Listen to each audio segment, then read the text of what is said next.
SIPमध्ये कधीच तोटा होत नाही. तुमचं मत काय आहे? होय की नाही?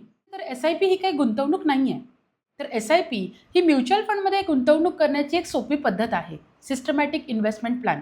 महिन्याला तुम्ही एक पर्टिक्युलर अमाउंट ठरवता. ती अमाउंट दर महिन्याला तुमच्या अकाउंटमधून डिडक्ट होते आणि म्युच्युअल फंडमध्ये गुंतवणूक होते. तर म्युच्युअल फंड हे टोटली मार्केटवरती डिपेंड आहे. मार्केट जसं फ्लक्च्युएट करतं तशी तुमची इन्व्हेस्टमेंटसुद्धा आणि तुमचा परतावासुद्धा फ्लक्च्युएट करतो. लाँग टर्ममध्ये जितकं तुम्ही म्युच्युअल फंडमध्ये राहाल तितका जास्तीत जास्त कंपाऊंडेड परतावा तुम्ही घेऊ शकता. मार्केट डाऊन झाल्यानंतर म्युच्युअल फंडमधून एक्झिट न करता, विथड्रॉ न करता कमीत कमी पैशांमधून जास्तीत जास्त युनिट खरेदी करू शकता आणि लाँग टर्ममध्ये तुम्ही कंपाऊंडेडचा बेनिफिट घेऊ शकता. तर SIP बाबतीतचं तुमचं मिथ हे खरं आहे की खोटं आहे हे मला कमेंटमध्ये नक्की सांगा. व्हिडिओवरती आणि चॅनलवरती फर्स्ट टाईम आला असेल तर चॅनलला फॉलो करायला विसरू नका आणि जास्तीत जास्त शेअर करा. भेटूयात पुढच्या व्हिडिओमध्ये. Thank you so much.